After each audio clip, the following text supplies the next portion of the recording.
ഗുരുവായൂരിലെ സ്ഥാനാർത്ഥി B ഗോപാലകൃഷ്ണന്റെ Hindu MLA പരാമർശത്തിൽ യഥാർത്ഥത്തിൽ BJP വെട്ടിലായി കേട്ടു. പ്രശ്നം വന്നാൽ മറികടക്കാൻ മണ്ഡലത്തിൽ ഡമ്മി സ്ഥാനാർത്ഥിയെ നിർത്തേണ്ടി വരും.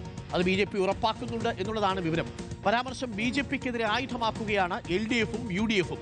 തെരഞ്ഞെടുപ്പിൽ തോൽക്കാൻ പോകുന്നവർ ഇത്തരത്തിൽ പലതും പറയുമെന്ന് CPI സംസ്ഥാന സെക്രട്ടറി ബിനോയ് വിശ്വം പ്രതികരിച്ചു. LDFും UDFും കഴിഞ്ഞ 50 വർഷമായി ഗുരുവായൂരിൽ ഒരു ഹിന്ദു ആയിട്ടുള്ള സ്ഥാനാർത്ഥിയെ നിർത്തുന്നില്ല എന്നൊരു ആരോപണം ഈ ഗോപാലകൃഷ്ണൻ ഉന്നയിച്ചിട്ടുണ്ട്. അതിലിപ്പോൾ ഗോപാലകൃഷ്ണനെതിരെ കേസ് എടുക്കുകയും ചെയ്തിട്ടുണ്ട്. അതിൽ CPIയുടെ ഒരു മറുപടി എന്താണ്? തോക്കാൻ പോകുന്നവർ പലതും പറയൂ. അങ്ങനെ ഒരു വിവാദ പരാമർശത്തിന്റെ ആവശ്യം ഉണ്ടായിരുന്നു. നിൽക്കുന്നവർക്ക് എന്തും പറയാൻ പറ്റുമോ? അവർ തോക്കാൻ നിൽക്കുന്നവരാണ് എന്തും പറയട്ടെ. അതിനൊന്നും ആരും ഗൗരവമായി കാണില്ല. വിവാദ പരാമർശത്തിൽ ഗോപാലകൃഷ്ണനെതിരായ ഹർജി ഹൈക്കോടതിക്ക് മുന്നിലുണ്ട്. അതേസമയം ഇന്ന് 11 മണിക്ക് ഗോപാലകൃഷ്ണൻ നാമനിർദ്ദേശ പത്രിക സമർപ്പിക്കും. ജെയ്സൺ ചമോളപ്പിലുണ്ട് കൂടുതൽ വിവരങ്ങളുമായി. Jaison Chamolappil, very good morning Jaison Chamolappil. കൊടുങ്ങല്ലൂരിൽ പ്രതീക്ഷിച്ചു ബി ഗോപാലകൃഷ്ണൻ, അവിടെ കിട്ടാത്തത് കൊണ്ട് ഗുരുവായൂരിലാണ് പരിഗണിച്ചത്. ഗുരുവായൂരിൽ അല്പം വൈകിയാണ് എത്തിയത്. നാമനിർദ്ദേശ പത്രിക ഇന്നാണ് സമർപ്പിക്കാൻ പോകുന്നത്. അതിനിടയിൽ വിവാദ താരമായി മാറിക്കഴിഞ്ഞു ബി ഗോപാലകൃഷ്ണൻ. ഗുരുവായൂരിൽ MLA, ഒരു ഹിന്ദു MLA തെരഞ്ഞെടുക്കാത്തതുമായി ബന്ധപ്പെട്ട് നടത്തിയ പരാമർശം വിവാദമായിരിക്കുകയാണ്. പക്ഷേ വിവാദമായതിനു ശേഷവും ബി ഗോപാലകൃഷ്ണൻ അതിൽ നിന്ന് പിന്നോട്ടില്ല എന്നാണ്, അതേ നിലപാടിൽ ഉറച്ചു നിൽക്കുകയാണ്. ചുരുക്കത്തിൽ ഗോപാലകൃഷ്ണൻ പറഞ്ഞ ഈ വാക്കുകൾ BJPയെ തിരിഞ്ഞുകുത്താൻ സാധ്യതയുണ്ടോ? BJP വെട്ടിലായോ Jaison Chamavalappil? Very good morning Arunkumar.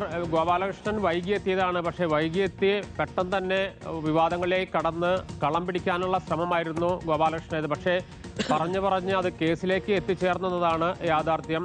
പക്ഷേ ഇതോടൊപ്പം തന്നെ കഴിഞ്ഞ ദിവസം കളക്ടറെ സംബന്ധിച്ച റിപ്പോർട്ട് തെരഞ്ഞെടുപ്പ് കമ്മീഷൻ നൽകിയിരുന്നു. അതിൽ പ്രധാനമായും സൂചിപ്പിക്കുന്നത് സ്ഥാനാർത്ഥി ആയതിനു ശേഷമല്ല ഇത്തരമൊരു പ്രസ്താവന ഇറക്കിയിരിക്കുന്നത്. അതുകൊണ്ട് തന്നെ നിയമപരമായി എത്രമാത്രം മുന്നോട്ട് പോകാൻ, അതായത് സ്ഥാനാർത്ഥിത്വം കളയുന്നത് ഉൾപ്പെടെയുള്ള കാര്യങ്ങളുമായി ഇനി മുന്നോട്ട് പോകാൻ കഴിയുമോ എന്ന കാര്യത്തിൽ നിയമോപദേശം തേടിയിട്ടുണ്ട്. ഇന്നാണ് നോമിനേഷൻ കൊടുക്കുന്നത്. നോമിനേഷൻ കൊടുക്കുന്നതിന് മുൻപാണ് ഇത്തരത്തിലുള്ള വിവാദ പ്രസ്താവനകൾ നടത്തിയത്. പക്ഷേ ഒരു കാര്യം വളരെ ശ്രദ്ധേയമാണ്, BJPയുടെ ഒരു നേതാക്കളും ഈ പ്രസ്താവന ഏറ്റെടുത്തിട്ടില്ല എന്നതാണ് ശ്രദ്ധേയമായ കാര്യം. ഇന്നലെ AN രാധാകൃഷ്ണൻ തൃശ്ശൂരിലുണ്ടായിരുന്നു. അദ്ദേഹത്തോട് ഇത് സംബന്ധിച്ച് അഭിപ്രായം ചോദിച്ചപ്പോൾ ചില വസ്തുതകൾ പറഞ്ഞു എന്നതിനപ്പുറത്തേക്ക് ഒരു പ്രസ്താവന നടത്താൻ ആരും തയ്യാറായിട്ടില്ല. സ്വാഭാവികമായും ചെറിയ പ്രതിരോധത്തിലായി എന്നത് തന്നെയാണ് യാഥാർത്ഥ്യം. പക്ഷേ ഗോപാലകൃഷ്ണൻ ഈ നിലപാടിൽ നിന്ന് പുറകോട്ടില്ലെന്ന് ആവർത്തിച്ച് പറയുകയും ചെയ്യുന്നു. ഇന്ന് 11 മണിക്ക് ഗോപാലകൃഷ്ണൻ നോമിനേഷൻ കൊടുക്കും. അതിനുശേഷം അദ്ദേഹം എന്ത് പ്രസ്താവന നടത്തും എന്നതാണ് ഇപ്പോഴത്തെ പശ്ചാത്തലത്തിൽ ഏറെ പ്രധാനപ്പെട്ടത്. കാരണം കേസെടുത്തു കഴിഞ്ഞു. അതിനുശേഷവും അദ്ദേഹം ആ നിലപാട് ആവർത്തിക്കുകയാണെങ്കിൽ അത് കൂടുതൽ അപകടകരമായ കാര്യങ്ങളിലേക്ക് പോകുമെന്ന തിരിച്ചറിവ് BJPക്കുണ്ട്. രാവിലെ തന്നെ ഗോപാലകൃഷ്ണന്റെ പ്രതികരണത്തിന് വേണ്ടി നിരന്തരം ശ്രമിച്ചുകൊണ്ടിരുന്നു. പക്ഷേ പ്രതികരിക്കാൻ തയ്യാറായിട്ടില്ല. സ്വാഭാവികമായും അത്തരമൊരു അവസ്ഥ വന്നാൽ ഡമ്മി സ്ഥാനാർത്ഥിയെ കൂടി നിർത്തുന്നുണ്ട്. അത് കൊള്ളാവുന്നൊരു സ്ഥാനാർത്ഥിയെയാണ് നിർത്തുന്നത്. സ്വാഭാവികം മറ്റെന്തെങ്കിലും രീതിയിലുള്ള നിയമപ്രശ്നങ്ങൾ ഉടലെടുക്കുകയാണെങ്കിൽ ഗോപാലകൃഷ്ണന് പകരം മറ്റൊരു സ്ഥാനാർത്ഥിയെ പരിഗണിക്കാനുള്ള ആലോചനയുമുണ്ട്. നിലവിൽ അത്തരമൊരു വിഷയം ഇല്ല എന്നാണ് തെരഞ്ഞെടുപ്പ് കമ്മീഷൻ വ്യക്തമാക്കിയിരിക്കുന്നത്. അരുൺകുമാർ. ഓക്കെ. അപ്പോൾ പ്രിയപ്പെട്ട പ്രേക്ഷകർക്ക് അറിയാവുന്ന പോലെ അബൂബക്കറിനെ പോലെയുള്ള നാമധാരികളായിട്ടുള്ള മുസ്ലിം ലീഗിൽ നിന്ന് തന്നെയുള്ള MLA മാർ ഗുരുവായൂരിൽ നിന്ന് വന്നിട്ടുണ്ട്. KV അബ്ദുൽ ഖാദറാണ് കഴിഞ്ഞതിന് തൊട്ട് മുമ്പിലത്തെ തവണ ഗുരുവായൂരിനെ പ്രതിനിധീകരിച്ചത്. അക്ബറാണ് കഴിഞ്ഞ തവണ LDFിനെ പ്രതിനിധീകരിച്ച് MLA ആയിരുന്നു. അപ്പോൾ ഈ ഒരു പശ്ചാത്തലത്തിൽ ഗുരുവായൂരിൻ്റെ സാമൂഹിക രാഷ്ട്രീയ ചരിത്രം അറിയാവുന്നവർ യഥാർത്ഥത്തിൽ ഗോപാലകൃഷ്ണൻ പറഞ്ഞതിന് വലിയ കാര്യമായിട്ട് എടുക്കില്ല. കാരണം ഗുരുവായൂരിൽ അത് ഹിന്ദു നാമധാരിയാവട്ടെ മുസ്ലിം നാമധാരിയാവട്ടെ ഏത് നാമധാരി നിന്നാലും ഗുരുവായൂരിൽ വേണ്ടുന്ന വികസനം ഉറപ്പുവരുത്താൻ ഇടതുമുന്നണിയും കോൺഗ്രസും ശ്രമിച്ചിട്ടുണ്ട്. ഏതെങ്കിലും ഒരു പാർട്ടിയെക്കുറിച്ച് മാത്രം പറയുന്നില്ല.